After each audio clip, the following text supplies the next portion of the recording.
विष्णुपादाय कृष्णपृष्ठाय भूतले श्रीमते भक्ति वेदांत स्वामिनिते नामिने हरे कृष्ण कृष्ण कृष्ण हरे हरे हरे राम राम राम हरे हरे।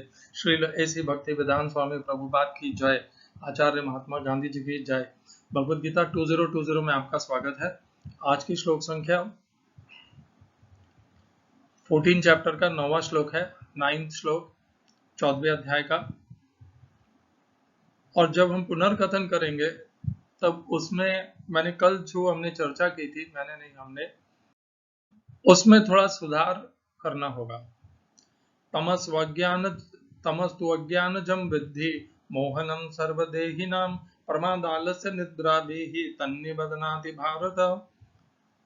तमसः तु अज्ञानजं विद्धि। और रामसुखदास जी महाराज और स्वामी प्रभुपाद ने इसका अर्थ ऐसा निकाला है कि अज्ञान से तम उत्पन्न होता है, और वह स्वाभाविक भी है क्योंकि जो जम शब्द है वह उत्पन्न का अर्थ देता है, उसका अर्थ होता है उत्पन्न, और वह अज्ञान के साथ में जुड़ा हुआ है। वह तम के साथ जुड़ा हुआ नहीं है, वह जम के साथ, अज्ञान के साथ जुड़ा हुआ है। तो इससे यह समझ में आता है कि अज्ञान से उत्पन्न होता है तमः। किंतु संस्कृत में शब्द आगे पीछे होते हैं।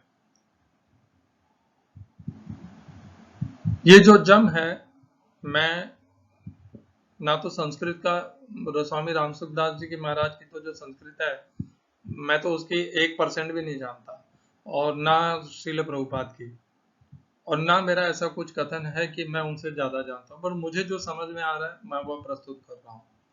कल मैंने भी स्वयं भी यही कहा था, सबका अनुवाद और ये सब देख करके, कि अज्ञान से तम उत्पन्न होता है। और साथ में मैंने यह भी बताया था कि सत्व और रज इन दोनों को प्रकृति से उत्पन्न हुआ ऐसा बताया। वैसे तो तीनों गुणों को प्रकृति से उत्पन्न हुआ बताया, और सत्व से प्रकाश उत्पन्न होता है, रजोगुण से कर्म उत्पन्न होते हैं, तृष्णा उत्पन्न होती है, राग उत्पन्न होता है, ऐसा बताया है।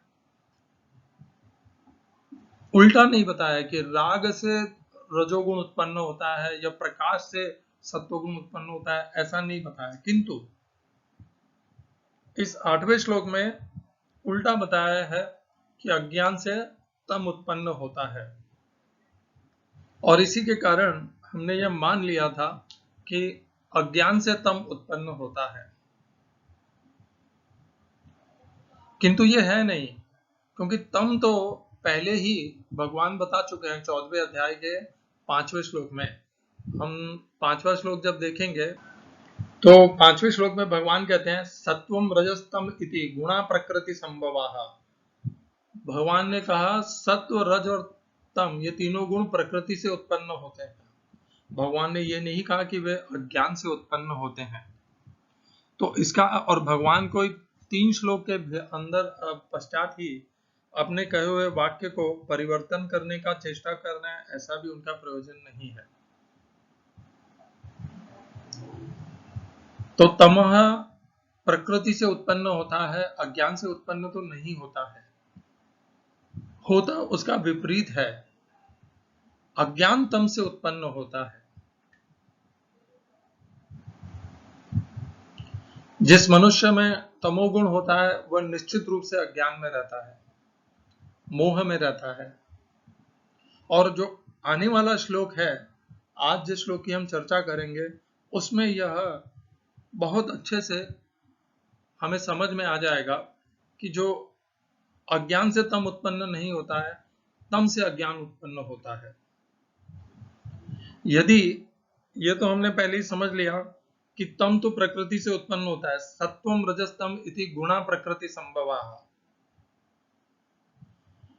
और यहां पर भगवान ने कहा अज्ञान से तम उत्पन्न होता है, तो इसका अर्थ है कि जो मनुष्य जितना जितना अज्ञान में रहता है उतना उतना तम उसमें रहता है। ये भी सही है। और यदि मनुष्य ज्ञान में रहेगा तो तम नहीं रहेगा, यह भी सही है। तो वैसे तो यदि हम यह माने कि अज्ञान से तम उत्पन्न होता है तो वह दिखने में सही प्रतीत होता है और व्याकरण से भी वैसा प्रतीत होता है, किंतु वास्तविकता वैसी है नहीं।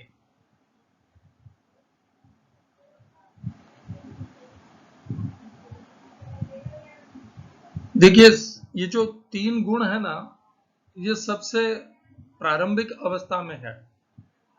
प्रकृति और उसके 3 गुण पहले आते हैं और ये ज्ञान अज्ञान इसके पश्चात आते हैं।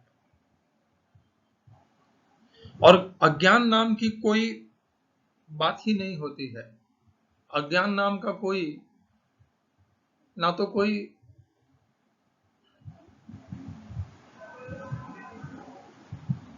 गुण भी नहीं होता,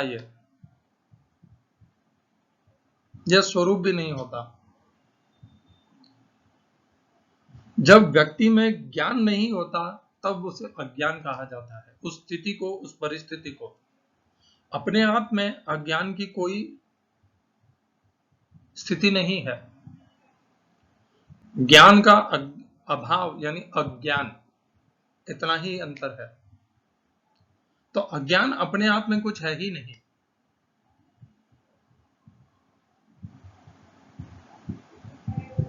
ज्ञान का अभाव यानी अज्ञान, यह परिस्थिति है। और जो परिस्थिति है नहीं, उससे तमोगुण का उत्पत्ति हो कैसे सकती है। तो भगवान 14वें अध्याय के 8वें श्लोक में, देखिए, कई लोग ये कह सकते हैं कि मैं बहुत ज्यादा फिलॉसफी या शब्दों को पकड़ करके कह रहा हूं और भाव देखना चाहिए और शब्द नहीं देखने चाहिए, शब्दों के पीछे जाकर के, व्याकरण के पीछे जाकर के अर्थ को अनर्थ नहीं बनाना चाहिए। मेरा ऐसा सच में कोई प्रयोजन नहीं है, ना मुझे कोई इससे व्यक्तिगत लाभ होने वाला है कि तमस अज्ञान से उत्पन्न नहीं होता, यह सिद्ध करने से मेरा कोई व्यक्तिगत लाभ नहीं होता। मैं केवल भगवत गीता 2020 का उद्देश्य केवल एकमात्र यही है कि जो सत्य और सच्चा ज्ञान है भगवत गीता का, वह इस संसार को प्रदान किया जाए। केवल उस उद्देश्य के लिए इतनी चर्चा और इतनी गहराई तक जाने की अनुमति चाह रहा हूं। तो अज्ञान नाम की कोई परिस्थिति होती नहीं है, कोई स्थिति होती नहीं है। ज्ञान का अभाव यानी अज्ञान, जो परिस्थिति है नहीं, उससे कोई उत्पत्ति हो नहीं सकती है। और तम, सत्वम, रजस्तम, ये तो वैसे भी प्रकृति से उत्पन्न होते हैं, और ज्ञान जो है वह प्रकृति से उत्पन्न नहीं होता है। ज्ञान न तो प्रकृति का अपराशक्ति है, न पराशक्ति है, दोनों ही नहीं है।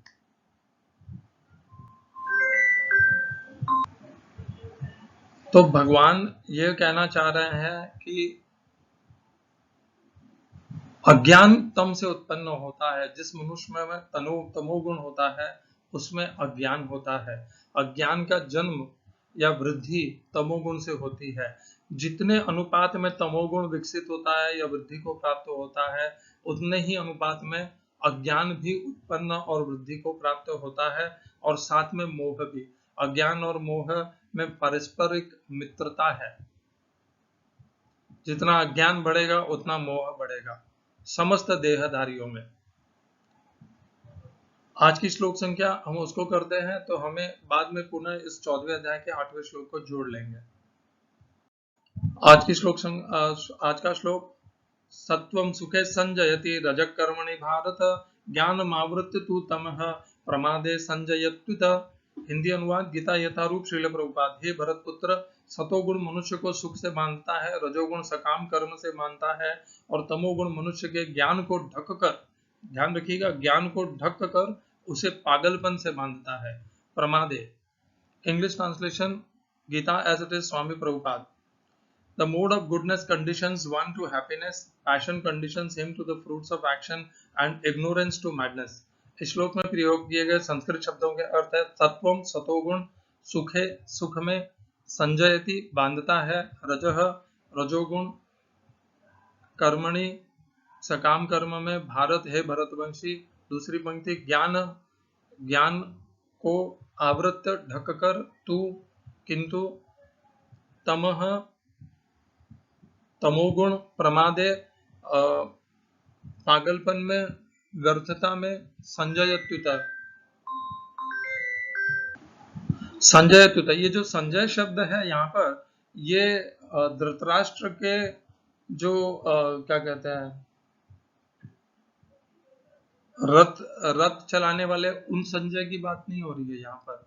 जो भगवत गीता का दिव्य दृष्टि से देख करके धृतराष्ट्र को बता रहे हैं, वह संजय की बात नहीं हो रही। संजयत्युत अर्थात उत्पत्ति होती है। संजयत्युत, संजयति उत, उत ऐसा कहा जाता है। संजयति अर्थात बांधता है। इसको छंदी को विच्छेद करना आवश्यक है। संजयति उत। इस श्लोक का तात्पर्य गीता यथारूप स्वामी प्रभुपाद के द्वारा। सतोगुणी पुरुष अपने कर्म या बौद्धिक वृत्ति से उसी तरह संतुष्ट रहता है जिस प्रकार दार्शनिक, वैज्ञानिक या शिक्षक अपनी अपनी विद्याओं में निरत रहकर संतुष्ट रहते हैं। रजोगुणी व्यक्ति सकाम कर्म में लग सकता है। वह यथासंभव धन प्राप्त करके उसे उत्तम कार्यों में व्यय करता है। कभी कभार वह अस्पताल खोलता है और धर्मार्थ संस्थाओं को दान देता है। ये लक्षण है रजोगुणी व्यक्ति के। लेकिन तमोगुण तो ज्ञान को ढक लेता है। तमोगुण में रहकर मनुष्य जो भी करता है वह न तो उसके लिए न किसी अन्य के लिए हितकर होता है। ओम अज्ञानतिमिरन्धस्य ज्ञानाञ्जनशलाकया चक्षुरुन्मीलितं येन तस्मै श्री गुरुवे नमः। एकं शास्त्रं देवकीपुत्र गीतम् एको देवो देवकीपुत्र एव एको मंत्रस्तस्य नामानि यानि कर्मापेकं तस्य देवस्य सेवा। हरे कृष्णा। तो अब यहाँ पर जो विशेष शब्द है उसके ऊपर गहरा देखिए। सत्वगुण सुख में बांधता है, ये तो भगवान पहले भी बोल ही चुके हैं। तत्र सत्वम निर्मलत्वात् प्रकाश उपजायते ज्ञानम यदा तदा नहीं, सुख संगेन बदनाति ज्ञान संगेन चाणक्य। सुख से बांधता है, ये तो भगवान पहले भी बता चुके हैं। और रजोगुण कर्म से बांधता है, यह भी भगवान ने बता दिया था।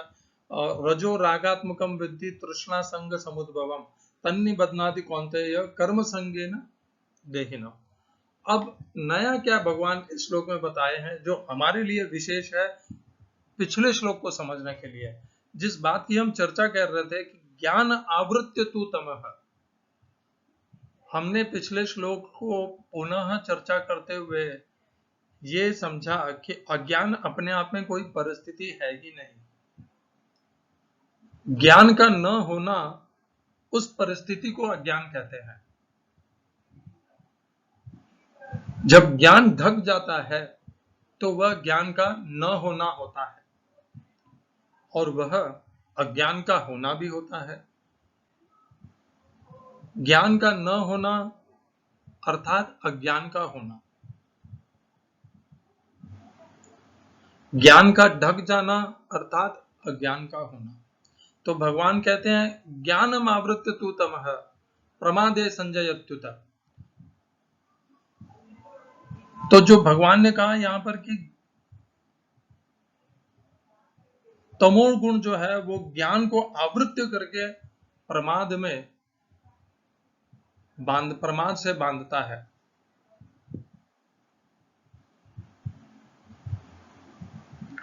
भगवान ये कहने का तो प्रयत्न नहीं कर रहे हैं कि ज्ञान को आवृत्त करके तमोगुण प्रमाद से बांधता है।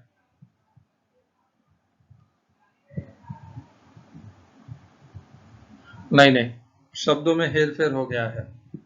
भगवान यही तो कहना चाह रहे हैं। भगवान ये नहीं कहना चाह रहे कि ज्ञान से अज्ञान से तम उत्पन्न हो रहा है, जो पिछले श्लोक में भगवान ने कहा। यदि वैसा होता तो भगवान यहां पर क्या कहते, ज्ञानम आवृत्य तु तमः।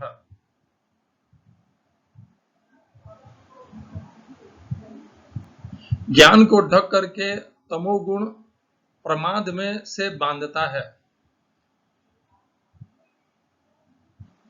यदि भगवान को इसके विपरीत कहना होता कि तमह को ढक कर या तमोगुण की वृद्धि करके अज्ञान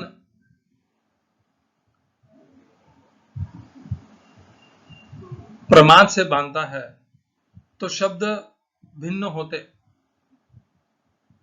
परंतु यहां पर जो सारा प्रमुखता है या सारा उत्तरदायित्व है वो तमोगुण के ऊपर है, अज्ञान के ऊपर नहीं है। अज्ञान तो है ही नहीं प्रयोग में, केवल ज्ञान ही है प्रयोग में, कि ज्ञान जैसे ही ढक जाता है तो फिर तमोगुण प्रमाद में से बांधता है। तो तमोगुण सबसे पहले ज्ञान को ढकता है, ज्ञान को ढकने से अज्ञान उत्पन्न होता है, अज्ञान को उत्पन्न होने से मोह होता है, और मोह से प्रमाद से, निद्रा से, आलस्य से बंधता है मनुष्य। तमस्व अज्ञानजं विद्धि मोहनम सर्वदेहिनाम प्रमाद आलस्य निद्रा भी तन्निबध्नाति भारत। पिछले श्लोक में अज्ञान शब्द का प्रयोग किया, यहाँ पर भगवान ने केवल और केवल ज्ञान शब्द का प्रयोग किया। ज्ञान कैसा? जो प्रकाश देने वाला नहीं है, ज्ञान ढका हुआ है। ढका हुआ ज्ञान प्रकाश नहीं दे सकता। यदि ज्ञान ढका हुआ नहीं होता तो वह प्रकाश देता, और प्रकाश देता तो फिर वह सत्वगुण होता, परंतु ज्ञान ढक गया है। कौन ढकता है ज्ञान को? प्रश्न ये आएगा। ज्ञान किससे ढका जाता है? उसका उत्तर हमें तीसरे अध्याय के 40वें श्लोक में मिलता है। भगवान कहते हैं, इंद्रियाणि मनोबुद्धि ही अस्याधिष्ठान मुच्यते एतैर्विमोहयत्येष ज्ञानम आवृत्य देहिनम। ज्ञानम आवृत्य देहिनम, ये शब्द यहाँ पर आया है तीसरे अध्याय के 40वें श्लोक।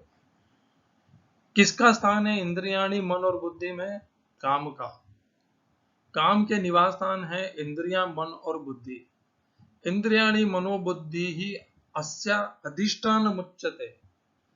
अधिष्ठान यानी केवल स्थान नहीं है, वह उनको नियंत्रण करता है। काम अधिष्ठान अर्थात पूर्ण नियंत्रण। जैसे आपको उदाहरण देता हूं, भगवान ने अधिष्ठान शब्द को प्रयोग में लिया है। भगवान ने स्वयं के लिए कहा, चौथे अध्याय के 6ठे श्लोक में भगवान ने कहा, अजो अभिसन्न अव्यय आत्मा भूतानाम ईश्वरो अभिसन्न प्रकृतिम स्वाम अधिष्ठाय। अधिष्ठाय अर्थात नियंत्रित करके। तो यहां पर भी अधिष्ठान शब्द का अर्थ नियंत्रण ही है। तो काम इंद्रियाणि मनोबुद्धि में वास भी करता है और उनको पूर्णतः नियंत्रित करके वहां पर वास करता है। और वही है जो विमोहति अर्थात पूर्ण रूप से मनुष्य को, देही को, देही नाम को पूर्ण रूप से मोहित कर देता है। कैसे? ज्ञान को ढक करके।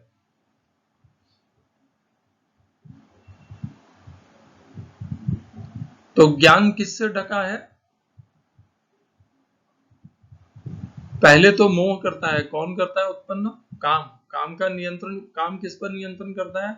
इंद्रियां, मन और बुद्धि पे। और फिर मोह उत्पन्न होता है और मोह से ज्ञान ढक जाता है।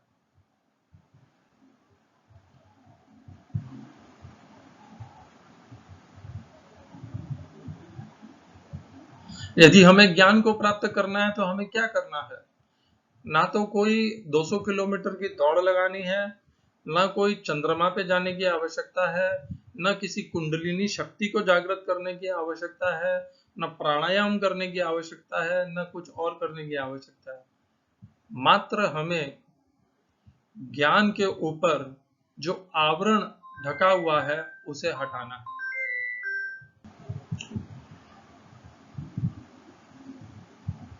तो ज्ञान को पुनः हमें ज्ञान को, अपने सच्चित्त को प्राप्त करना है। चित्त अर्थात पूर्ण ज्ञान।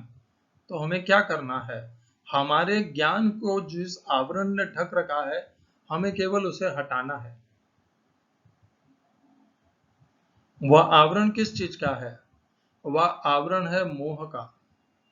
कैसे उत्पन्न हुआ? वह उत्पन्न हुआ काम से। काम किसको नियंत्रित करके मोह करता है, मोहित करता है हमें? इंद्रियां, मन और बुद्धि को। इन तीनों को काम अपने नियंत्रण में लेता है और उसी से हमारा मोह उत्पन्न होता है और वही मोह ज्ञान को ढकता है और ज्ञान को ढके हुए ज्ञान के कारण हम जीवन भर अज्ञान में घूमते रहते हैं, यह समझ करके मैं बहुत ज्ञानी हूँ, मेरे पास पीएचडी की डिग्री है, मेरे पास हार्वर्ड की डिग्री है, मेरे पास आईआईएम की डिग्री है, आईआईटी की डिग्री है। वास्तव में तो फिर भी तू अज्ञानी ही है। जब तक ज्ञान का आवरण पूर्णतया से हटेगा नहीं, मोह हटेगा नहीं और इंद्रियों, मन और बुद्धि को पर पूर्ण नियंत्रण हो करके उनका नियंत्रण जो काम के पास है वहां से उनको हटा करके स्वयं अपने नियंत्रण में इंद्रियां, मन और बुद्धि को हम जब तक नहीं लेंगे तब तक हम अज्ञान में ही रहेंगे, अज्ञानी ही कहलाएंगे। क्यों? क्योंकि इसका संदर्भ, इस ज्ञान और अज्ञान का संदर्भ सांसारिक किसी भी डिग्री या शैक्षिक डिग्री से है ही नहीं। इसका संबंध केवल और केवल कामनाओं से है। जब तक कामनाओं पर नियंत्रण नहीं होगा तब तक कामनाएं इंद्रियां, मन और बुद्धि को नियंत्रण करेंगी। जैसे ही कामनाओं पर नियंत्रण होगा तो इंद्रियां, मन और बुद्धि कामनाओं पर नियंत्रण करेंगे और मोह भाग जाएगा। कोई वर्जिश करने की आवश्यकता नहीं है, न 200 किलोमीटर स्विमिंग, न 200 किलोमीटर रनिंग। आवश्यकता है अपनी कामनाओं के ऊपर नियंत्रण करना, ताकि इंद्रियां, मन और बुद्धि जो उस कामना के शिकंजे में है, गिरफ्त में है, उसकी कैद में है, वहां से उन्हें छुड़ाया जा सके, उन्हें स्वतंत्रता दी जा सके और स्वतंत्र होकर के फिर वे काम को नियंत्रण में ले सके। परिस्थिति को बदलना है। काम ने इंद्रियां, मन और बुद्धि को नियंत्रण कर रखा है। अध्यात्म इसी का नाम है जहां पर हम इंद्रियां, मन और बुद्धि को स्वतंत्रता प्रदान करते हैं और वह कामनाओं को नियंत्रण करने लग जाती है। ये जो परिस्थिति का परिवर्तन है, यही अध्यात्म है, यही गुणातीत स्थिति है। हम गुणों के पार हो जाते हैं।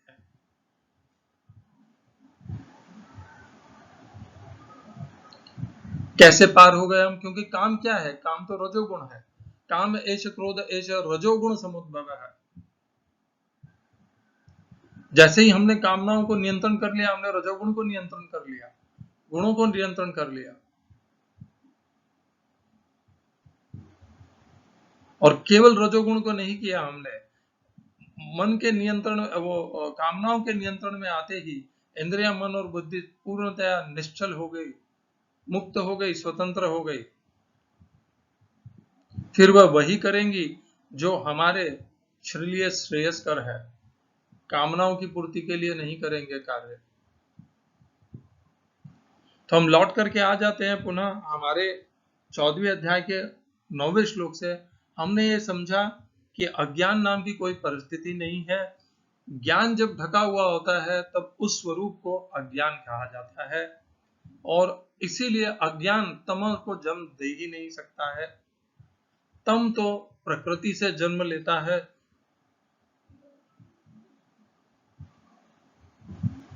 और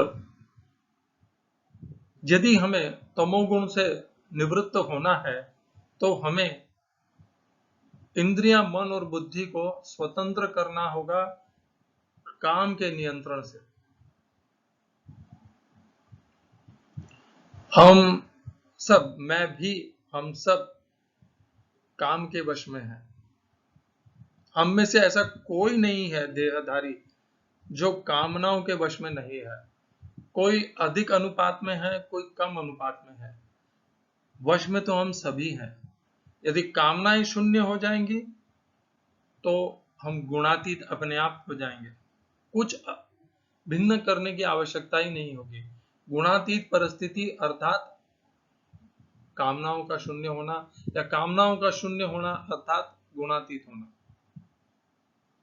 कैसे होंगे? यदृच्छा लाभ संतुष्ट है, द्वंद्वातीतो विमत्सर है। भगवान जो भी दे दें उसमें सुख ही रहना, खुश रहना, आनंदित रहना, कोई इच्छा स्वयं की नहीं रखना। जो वह प्रभु भगवान कृष्ण दे दें वही हमारे लिए योग्य है, वही हमारे लिए प्रसाद है, और उसे पूर्ण निष्ठा से स्वीकार करना, कोई भी स्वयं का कामना न रखते हुए उसे स्वीकार करना। यदृच्छा लाभ संतुष्ट है, हम कामनाओं से मुक्त हो सकते हैं। ऐसा नहीं है कि हम कामनाओं से कभी मुक्त नहीं हो सकते। यह मार्ग हमें महात्माओं ने दिखाया है। ऐसा करके उन्होंने सिद्ध किया है कि कामनाओं पर नियंत्रण प्राप्त किया जा सकता है। किंतु बहुत कम ऐसा कर पाते हैं। करोड़ों में कोई एक अपनी कामनाओं पर विजय प्राप्त कर पाता है। बाकी सारे मनुष्य कामनाओं से विवश रहते हैं, बंधे हुए रहते हैं, उसकी कैद में रहते हैं, और उसकी कैद में तमोगुण में लगे हुए रहते हैं, प्रमाद को भोगने के लिए, सुख आनंद को प्राप्त करने के लिए। कहां से? वस्तु, पदार्थ, सामग्री, स्त्री, पुरुष, घर, पत्नी, पुत्र, पुत्री, समाज, इन सब से वे आनंद और सुख की प्राप्ति करना चाहते हैं, जो संभव है नहीं।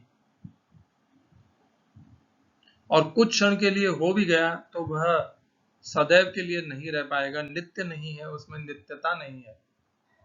नित्यता का माध्यम यही है कि काम को ही नियंत्रण में लाना पड़ेगा, कामना रहित होना पड़ेगा, जो मिल जाए उसमें संतुष्ट रहना पड़ेगा।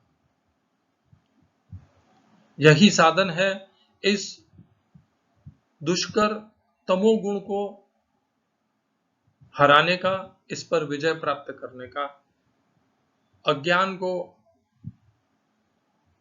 ज्ञान के ऊपर जो आवरण है उस आवरण को नष्ट करने का यही साधन है। हरे कृष्णा। श्रील एसी भक्ति वेदांत स्वामी प्रभुपाद की जय। आचार्य महात्मा गांधी जी की जय। हम पुनः लौट आए अपने, मैंने थोड़ा आगे और बढ़ा रहा हूं। सत्वम सुखे संजयति रजक कर्मणि भारत, ज्ञानम आवृत्ति तू तमः प्रमादे संजयत्युत। ज्ञान को जब आवरण मिल जाता है, अज्ञान ढक जाता है, तब अज्ञान की स्थिति उत्पन्न होती है। वह स्थिति ही अज्ञान है, और अज्ञान से ही हम मोहित होते हैं, और मोहित होकर के हम प्रमाद, मनोरंजन, सुख, भोग, आनंद, इंद्रिय तृप्ति इसमें लग जाते हैं, और इन्हीं से बंध जाते हैं। इन्हीं को अपने जीवन का लक्ष्य, उद्देश्य बना बैठते हैं, और बंधते जाते हैं, और कर्म करते हैं, और बंधते जाते हैं। जितनी इस तृष्णा को शांत करने की प्रयत्न करते हैं, उतनी ही यह तृष्णा और बढ़ती जाती है। प्रमाद कितना भी कर लीजिए, कभी पूर्ण संतुष्ट आप नहीं पाएंगे उससे, और प्रमाद की आवश्यकता पड़ेगी। वही उसका स्वरूप है। सच्ची शांति, सुख, आनंद काम से विमुक्त होने में है, कामना रहित होने में है, यदृच्छा लाभ संतुष्ट है, इस परिस्थिति को प्राप्त करने में है।